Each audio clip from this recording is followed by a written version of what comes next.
şık sunumuyla kürdan kebabı yapıyoruz. Kürdan kebabı normalde kızartılarak yapılır ama biz biraz daha hafifleştirip fırında yapıyoruz. Hiç bekletmeden hemen tarife geçiyorum. Öncelikle 1 kilo patlıcanım var. Öncesinde yıkamıştım. Baş kısmını kesiyorum. Soyacakla alaca soyuyorum.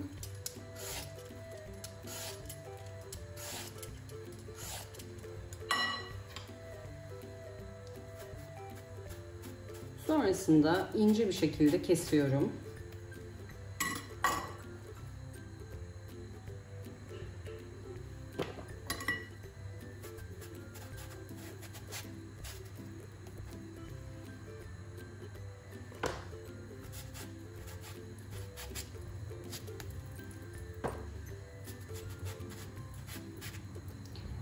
Eğer kalın keserseniz katlama sırasında problem yaşayabilirsiniz. O yüzden mümkün olduğunca ince kesiyorum.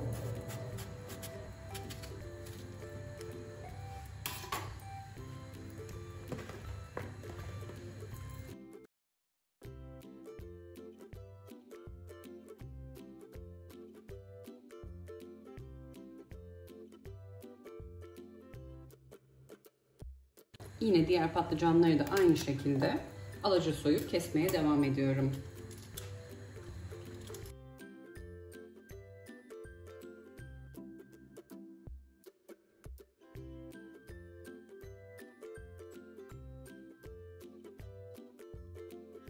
Patlıcanları soyduktan sonra 2 tatlı kaşığı iri tuz ekliyorum üzerine.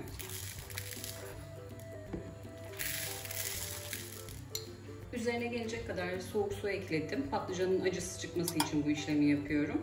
Herhangi bir acılık gelmesin yemeğimizde. Yarım saat kadar bekletiyorum. Patlıcanların acısının çıkmasını beklerken biz de köftesini hazırlayalım.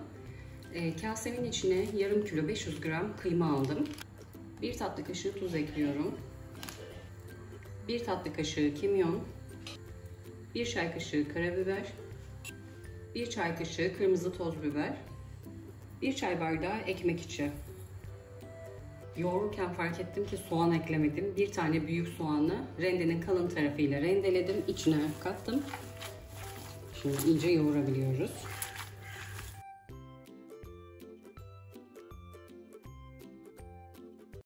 Köfteden ceviz büyüklüğünde bir parça aldım. Yuvarladım, yassılaştırdım. Yağlı kağıt serdiğim fırın tepsisine diziyorum.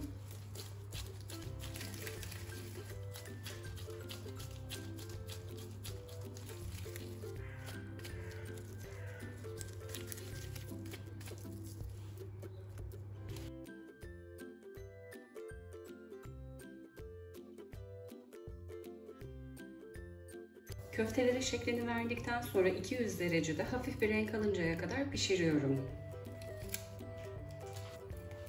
Yarım saatin sonunda patlıcanlar siyah suyunu bıraktı.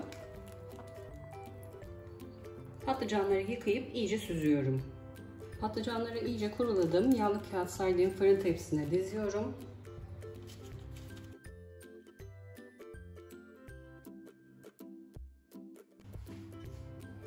Patlıcanları tepsiye tek sıra halinde dizdim. Üzerine zeytinyağı sürüyorum fırçayla. Bir yandan da fırınımı açtım. Alt üst ayar 190 derecede ısınıyor. Isıttığım fırına pişmeye göndereceğim. Patlıcanların bir yüzünü yağladıktan sonra diğer yüzünü çeviriyorum.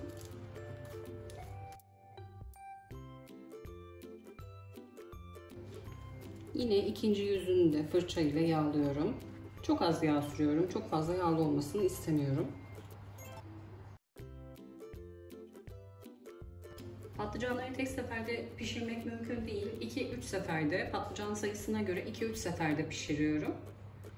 Patlıcanlar yumuşayıp hafif bir renk alıncaya kadar fırınlıyorum. Patlıcanlar pişti. Yumuşadıktan sonra fırından aldım. Köfteler de pişti, soğudu.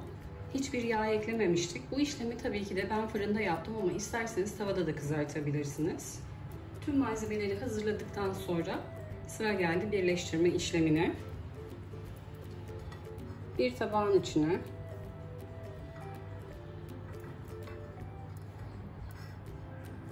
2 tane patlıcanı artı şeklinde diziyorum.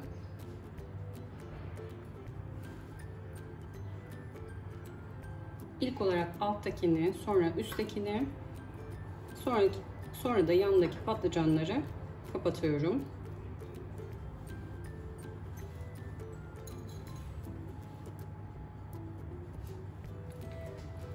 Bir tane kürdan alıyorum. Bir parça domates kesmiştim. Yine bir parça biber.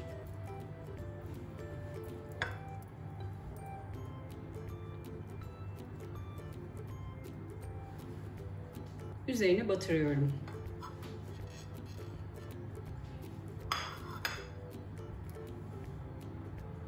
Dilerseniz tepsiye, dilerseniz benim yaptığım gibi borcama dizebilirsiniz. Tüm patlıcanlar için aynı işlemi uyguluyorum.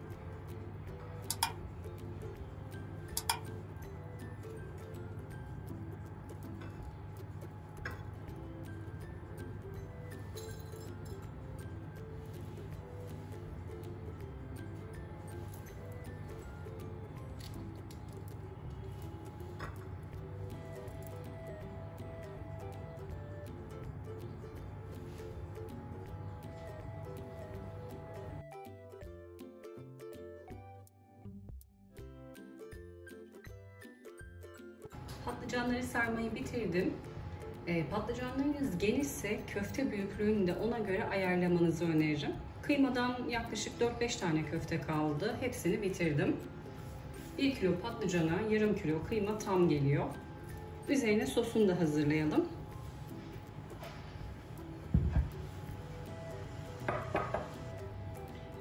Bir tepeleme yemek kaşığı biber salçası.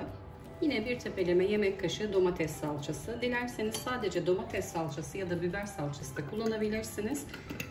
Bana göre ikisi birlikte kullanıldığı zaman çok daha lezzetli oluyor. Bir tatlı kaşığı iri tuz ekliyorum. Fırında yaptığımız için çok az yağlı olmuştu. Biraz daha lezzet katmak için 2-3 yemek kaşığı kadar zeytinyağı ekliyorum. Dilerseniz birer parça tereyağı da ekleyebilirsiniz üzerine.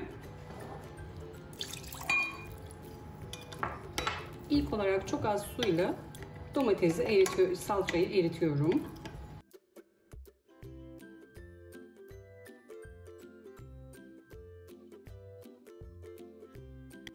Salçayı iyice erittikten sonra patlıcanların üzerine döküyorum. İlk olarak 2 su bardağı ekledim. Patlıcanların yaklaşık yarısını çok az geçecek kadar su eklememiz gerekiyor. İyice özleşmesi için. Bir miktar da fırında pişireceğiz.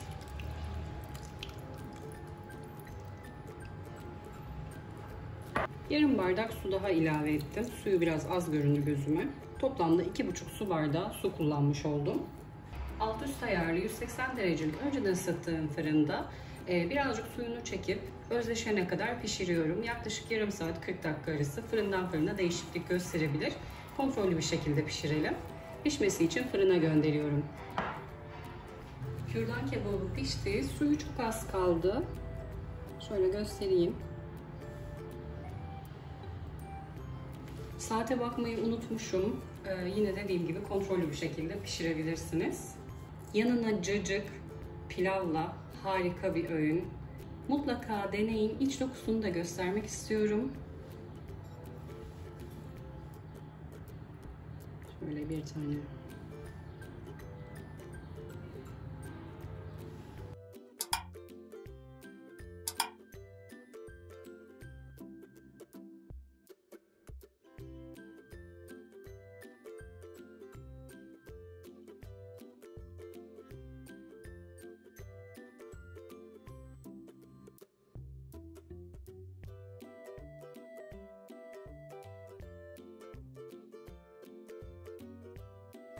Patlıcanlar yumuşacık, lokum gibi, içindeki köftesi, üzerindeki sosu harika. Sorularınız olursa yorum kısmında sorularınızı bekliyorum. Gördüğüm an dönüş sağlıyorum. Kanalıma abone değilseniz abone olmayı, arkadaşlarınızla paylaşmayı, yeni tariflerden haberdar olmak için bildirim zilini açmayı unutmayın lütfen. Bir sonraki tarifte görüşmek üzere. Herkese afiyet olsun.